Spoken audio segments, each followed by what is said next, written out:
In our last set of lectures, we looked at how we sense data from the world and then how we make sense of data or perceive data from the world. All of that information about our world and about ourselves forms the basis of consciousness. So in this unit, we're going to look at what it means to be conscious or not conscious, or to be an altered state of consciousness.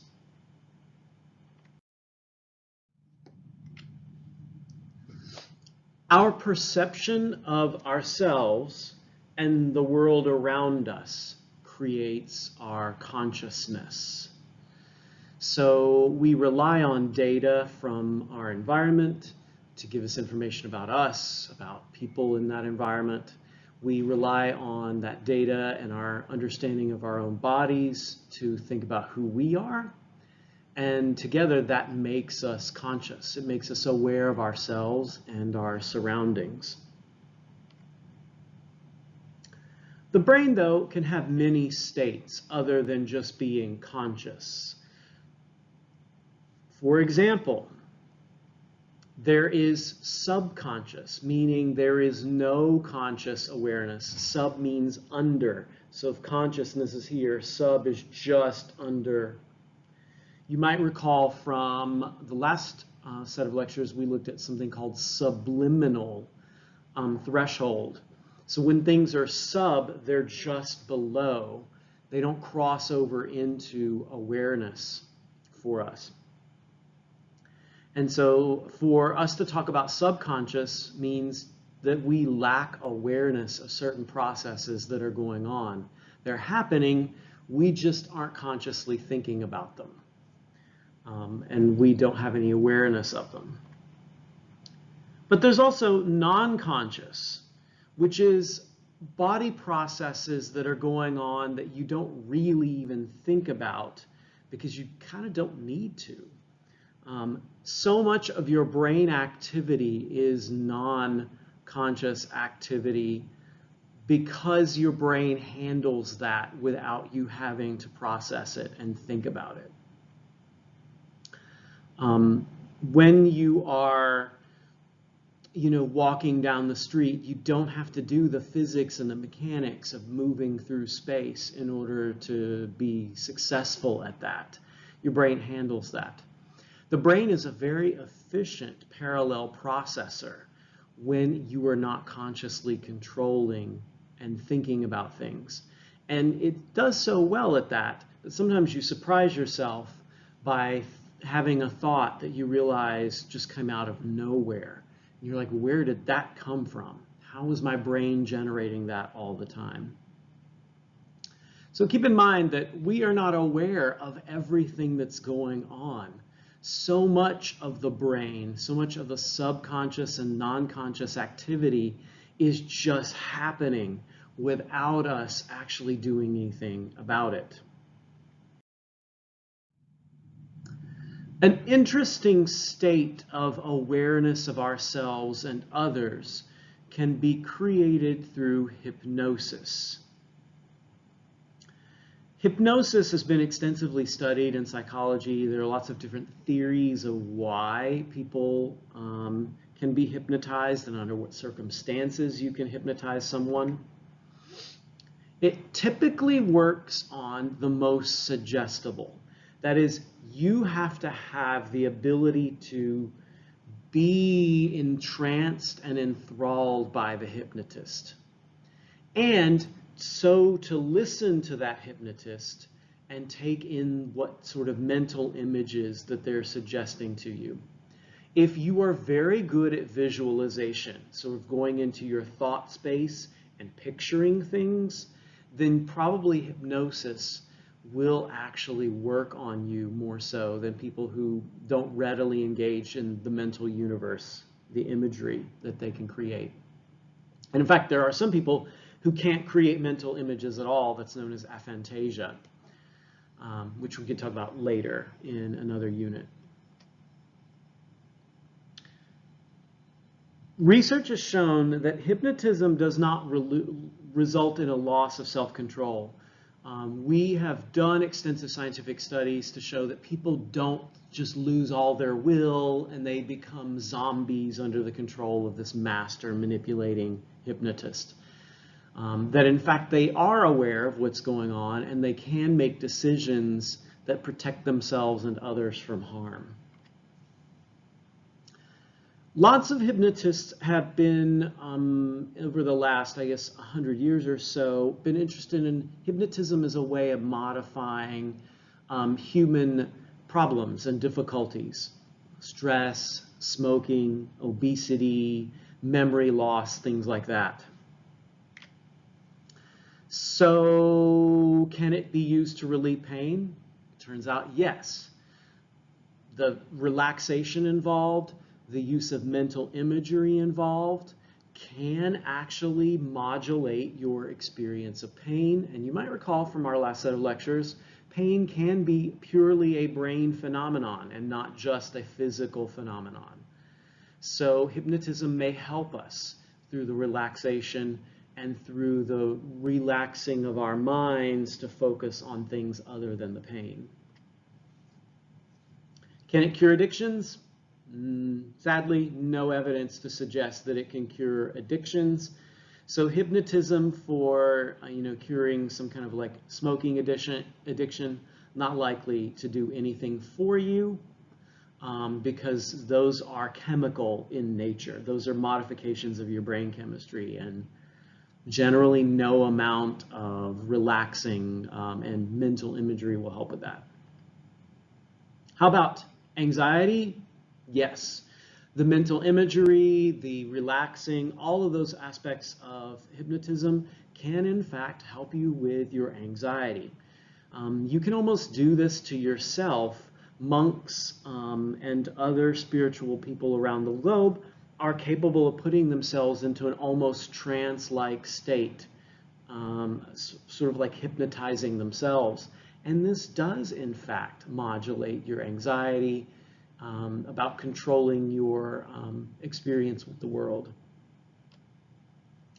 Does it improve memory? Probably not. Lots of hypnotists have been engaged in many attempts over the years to try to help people who have repressed traumatic memories, who have hidden away some awful experience. And the goal of the hypnotist is to try to get them to walk back through that experience and remember something that can help solve a crime. There's a whole lot of danger here, and the danger is the hypnotist can actually implant a false memory.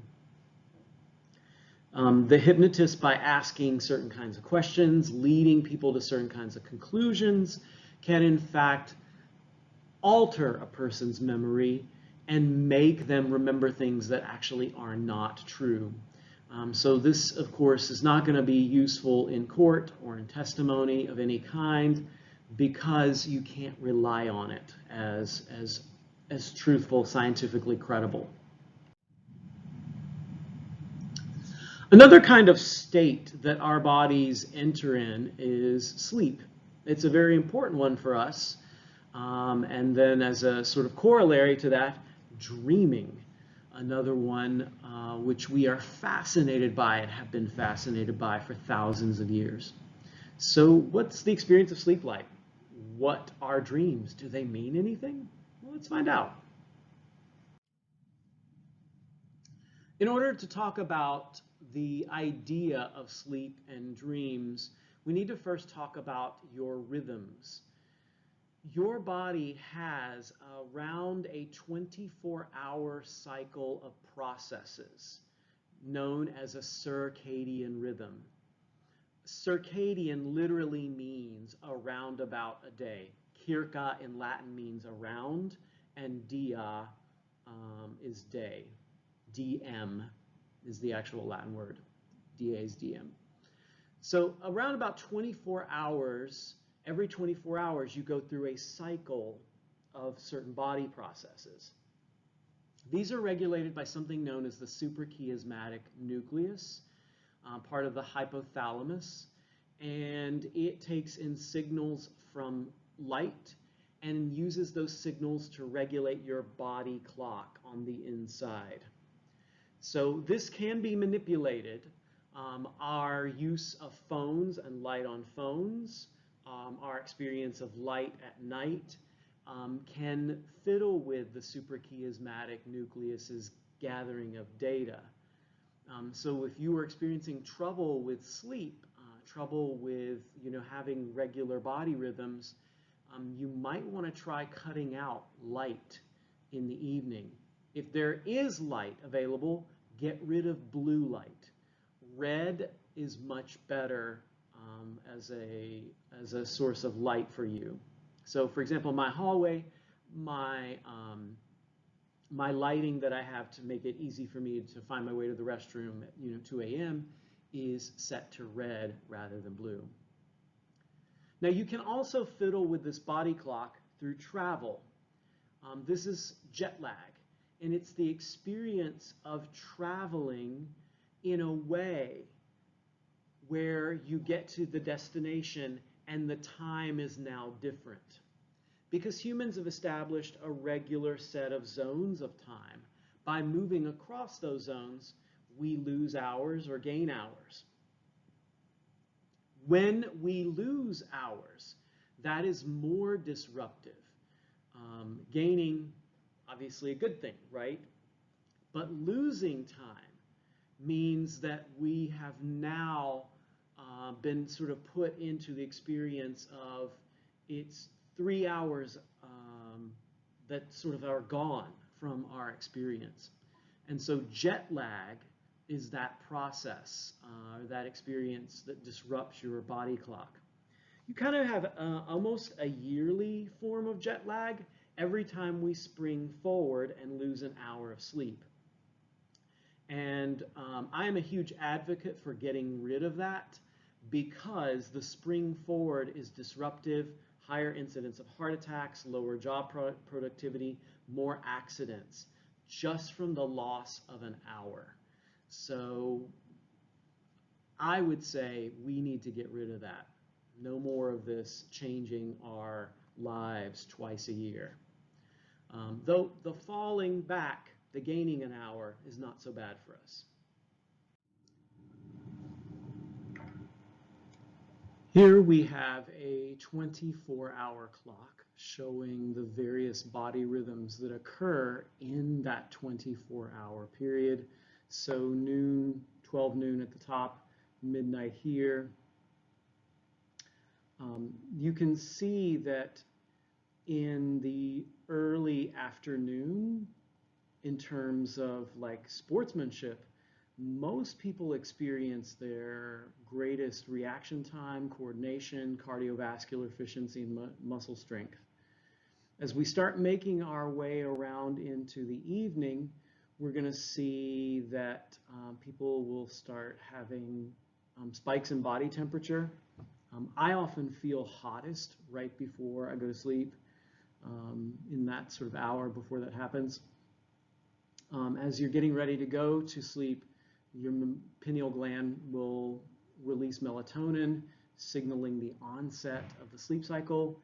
Your bowel movements are suppressed because Lord knows we don't need you pooping yourself in your sleep. By 2 in the morning, we will have our deepest sleep. This is not coincidentally also when a lot of crimes like theft occur.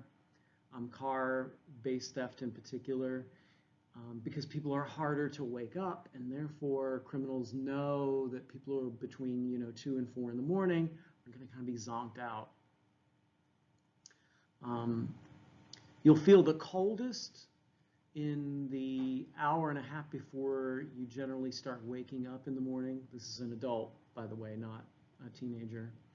So that's when you're in bed and you're feeling like, oh gosh, I need a blanket. It was warmer when I went to bed. Well, it was. By the time you're getting ready to wake up in the morning, your blood pressure will start accelerating, melatonin will stop, and you get up and you got to poop. So your body is starting the process of getting itself organized and ready for the day. It might seem a weird to ask the question, why do we sleep? We know animals sleep, humans sleep, and it seems kind of obvious to us that this is when the brain restores and repairs itself. You're going to see when we look at the sleep cycle, this is when we consolidate and clean up our memories. We do growing in our sleep. We need rest. We can't run all the time. So you might ask yourself why we're even asking this, because it seems the answer is so obvious to us. The sleep that we're going to focus on first is the non-dream sleep or non-REM sleep. REM stands for rapid eye movement, and that is when we are dreaming. It's divided into 3 stages. These stages do kind of vary in length, and their length will change over the course of a night. N1 is just light sleep. You wake people up easily out of N1 sleep. Many times you feel like you're floating or kind of falling in sort of into the bed. You might have dream-like sequences that occur in N1 sleep. Anywhere from roughly 1 to 10 minutes or so. You might have little jerks as your body is relaxing. Those are called myoclonic jerks.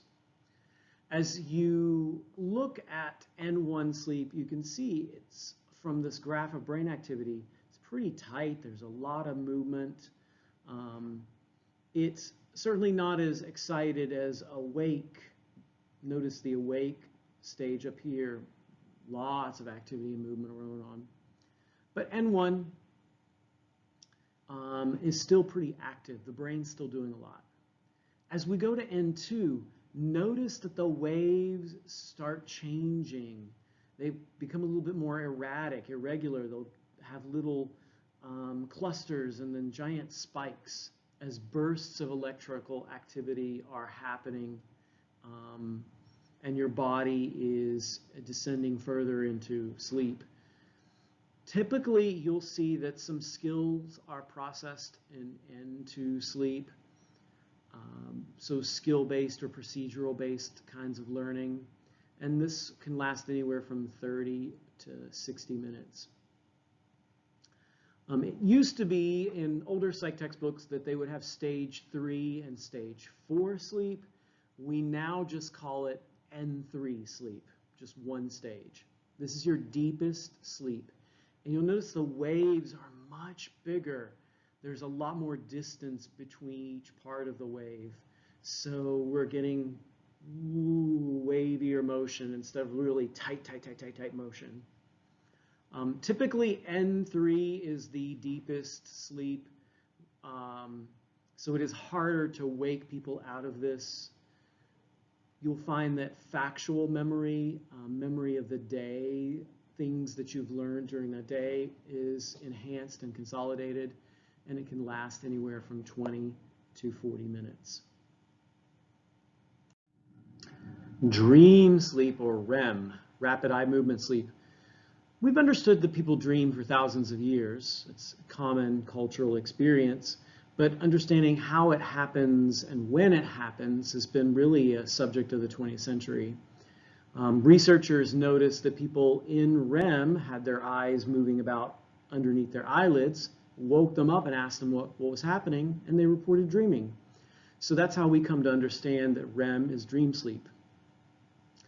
In this experience, your body is paralyzed to prevent you from acting out those dreams. So you are unable to move during REM sleep because it might hurt you if you try to get up and fight some unknown assailant.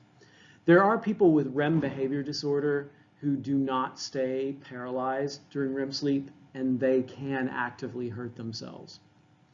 We find that REM sleep is really important for enhancing your episodic memory or your memory of things that you've experienced during that day. So it is crucial for you as a teenager to get good sleep because REM is important for helping consolidate those memories. Typically between 15 and 30 minutes, the duration of REM, but it does increase overnight because you cycle in these stages through the night shown in this illustration here. Each sleep cycle is roughly about 90 minutes, but the amount spent in each of the stages changes. So as you go from 1 to 2 to 3, remember we don't do NREM 4 anymore, it's just 3. Then you go back 3, 2, REM. 2, 3, 3, 2, REM. And you'll notice we're less and less and less and less of the deep sleep and more of the dream sleep. This is one of the reasons why you're most likely to remember dreams from later in the night, because you are less deep sleep. Notice we're not spending as much time in stage 3, so not deep sleep anymore. We are closer to wakefulness, and you're spending more time in REM.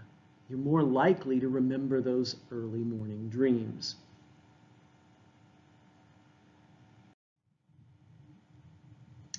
Typically, sleep will decrease as you age, so you'll find that the elderly sleep a whole lot less. Your age group, teenagers, anywhere from 8 to 10 hours. It varies from person to person, but you have a lot going on mentally as your brain is developing, and so sleep is really critical for teens, developmentally speaking. If you're having trouble getting sleep, there are some things that you could do. Probably the most important is set a schedule. Go to bed at a set time and make that your bedtime consistently.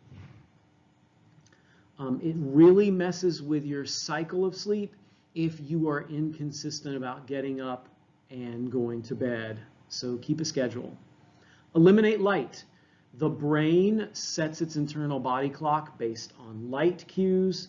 And so if you have lights from your phone, lights from television, lights in your room, it's going to make it more difficult for the onset of sleep because your brain is interpreting these light cues, especially blue light, as it's time to be awake.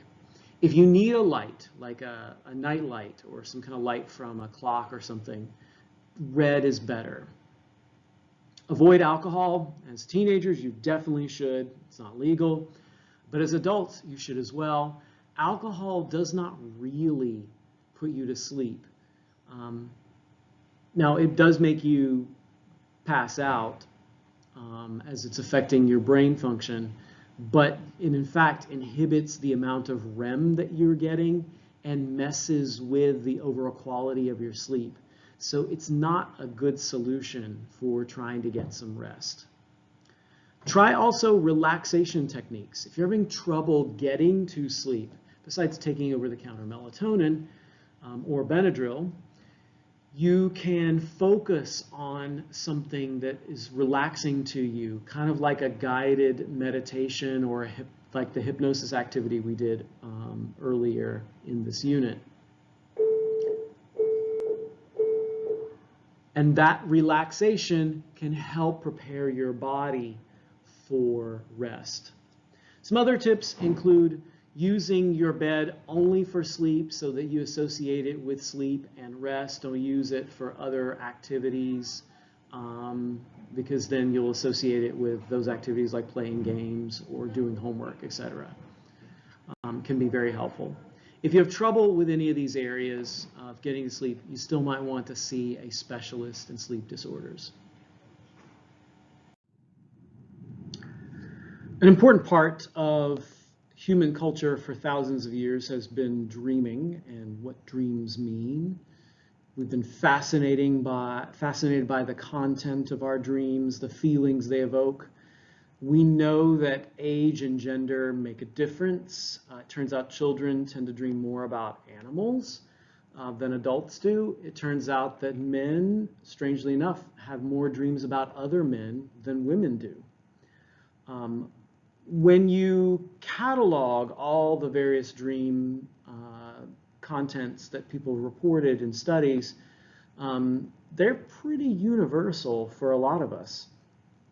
Being chased is a common experience. Sexual experiences, not necessarily full-on sex, but those do happen in quite a bit of dream content. Falling is a common one. I dare say that you have met someone who hasn't dreamt of falling or floating.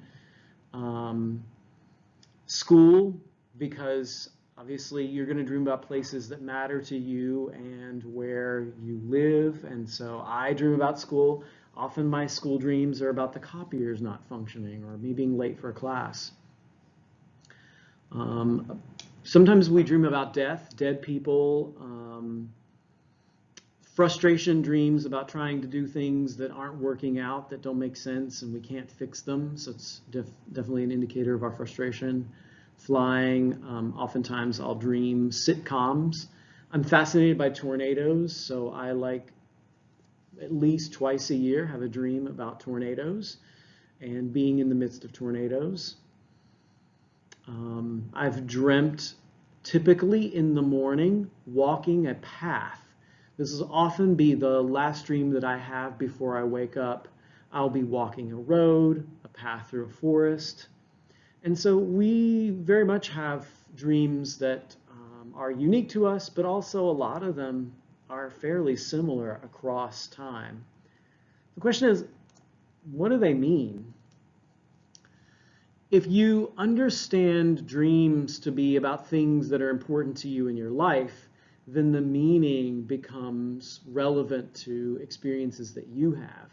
But that also implies that every culture will dream, interpret their dreams differently. So ancient Egyptians left dream books, and their interpretations won't make sense to us when they say that, for example, if you dream of a cat, it means that your harvest will be plentiful. Which of us in real life is going to have a plentiful harvest? So reading meaning into your dreams will vary according to your experiences, the culture that you come from, and what those dream experiences might relate to in your own life.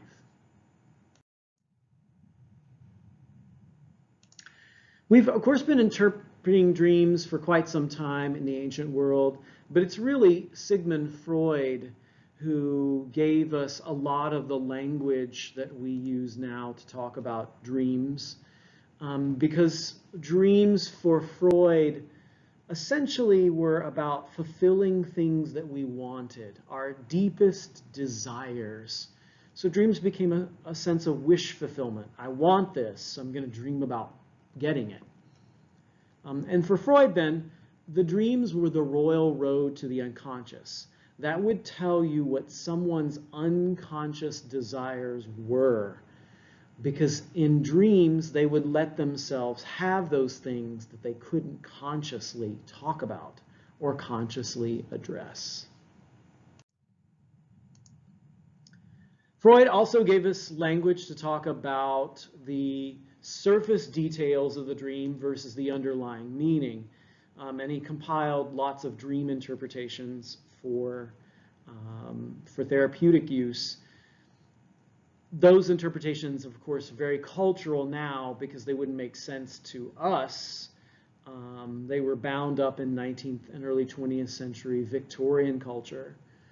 Lots of repressed sexuality going on in that time period. Freud would look at the content of the dream, the plot of the dream, the details of the dream, and say that's just the manifest content. So if you dream about a cat eating a bowl of vanilla pudding while riding a merry-go-round, it's just a cat, pudding, and a merry-go-round. But Freud would say underneath that there must be some kind of symbolic meaning. You know, the cat must stand for something. Why vanilla pudding? Why on a merry-go-round? Is it your cat? And is vanilla pudding something that you like or something you hate? Merry-go-round, is that a symbol for the never-ending circle of life? Is that a symbol of something that's important to you? You like merry-go-rounds, you collect toy merry-go-rounds. Obviously, that symbolic meaning is going to be very specific to you, And Freud's intent in interpreting these dreams was to kind of draw out these people's experiences in order to understand what their unconscious was trying to say to them that they couldn't consciously deal with. Today, there are two prevalent theories of dreams that we rely on. One of them is the problem-solving view that dreams are really just about helping us deal with the problems of life. So if I dream about the copier malfunctioning, it's because I've got concerns about school, I've got concerns about work and getting things done, and maybe I need to come in early one morning and get a whole bunch of copies made, and my frustration at the copy machine is really my frustration of getting prepared, getting ready for school. Another theory, a quite influential one, says that dreams are actually just meaningless. This is known as the activation synthesis or Hobson model, which says that when you dream, you are really just having random bursts of firing coming from the pons and the brainstem, and your brain is constructing a story based on those random firings. So these random signals don't really mean anything, but your brain makes sense of it because you've got some data in there about cats and vanilla pudding and merry-go-rounds, and so that's why you dreamt about that, because you have that already in your experience.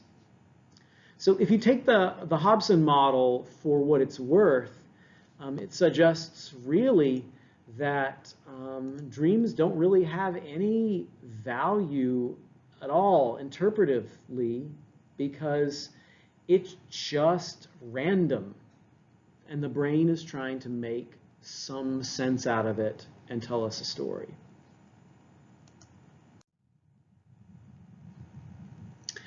Our sleep can be really damaged in lots of different ways.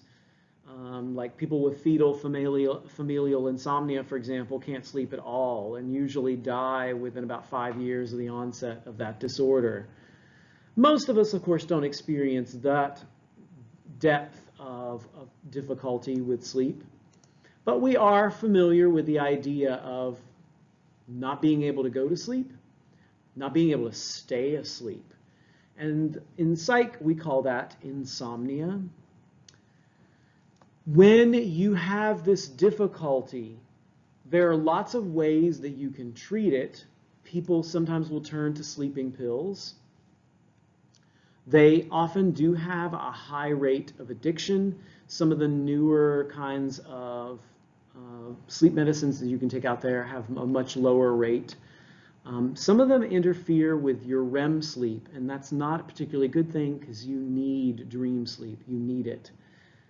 Ambien has been widely associated with people engaging in activities during sleep, like walking, going to the fridge, eating, even my favorite, Ambien haircuts. I've read numerous cases of people, trying to do like makeup and hair, cutting other people's hair while on Ambien.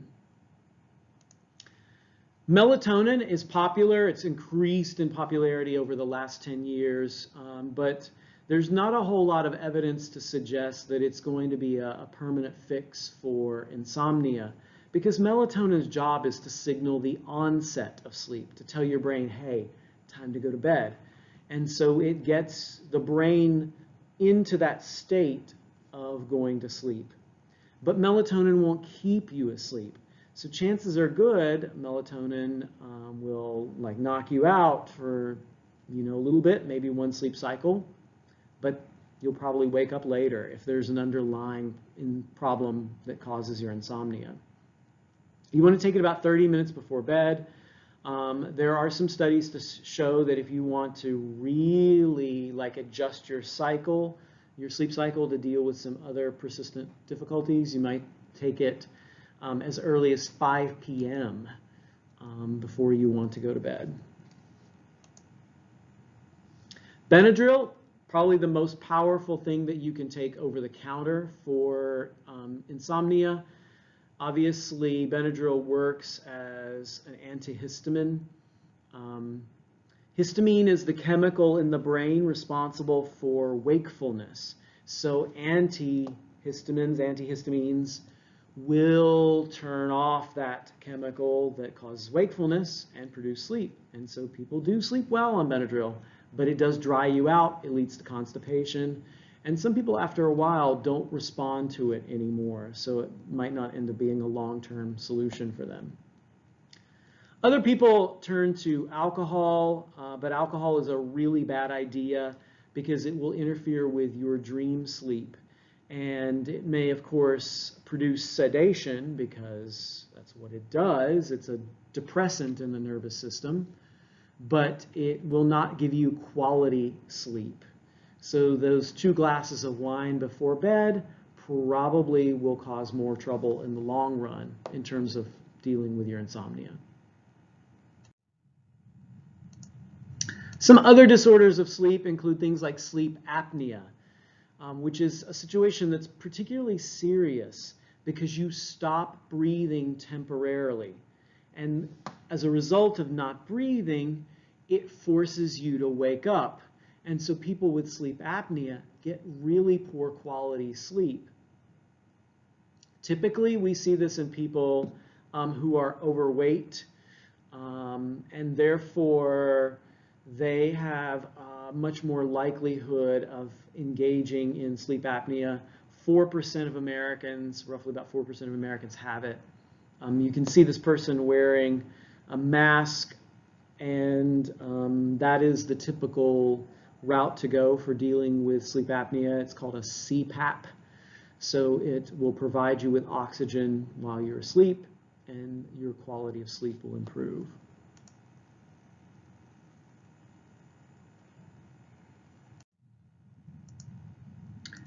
Other disorders include things like narcolepsy. I have a cousin with narcolepsy, so he cannot get a license to drive because he might at any moment pass into an uncontrollable sleep. He knows when it's coming on, so he knows to go sit down somewhere or lay down so that he doesn't fall. But it does make it difficult for his life to be so affected that, you know, at any moment he might feel an episode of that coming on. Typically, we think that this results from damage to some neurons in the hypothalamus, which releases a chemical called hypocretin, which regulates the sleep-wake cycle. The treatment for it, interestingly enough, is essentially stimulants, meth, a form of meth. And so that stimulates you into wakefulness and fights off that tendency to want to go into an uncontrollable sleep. Another common one, especially in children, but we do see this in adults, is sleepwalking. Sleepwalkers walk, they talk, they see, they just won't remember the event because they can't consolidate that memory and make it permanent. This is associated with stage 4, which is now called stage 3, since we got rid of the 4th stage and just combined it into the 3rd stage. So popular idea is that you should never wake a sleepwalker, you'll give them a heart attack. Well, yeah, you want to be gentle with a sleepwalker. Waking them out of sleep suddenly might produce quite a bit of shock because they're in deep sleep.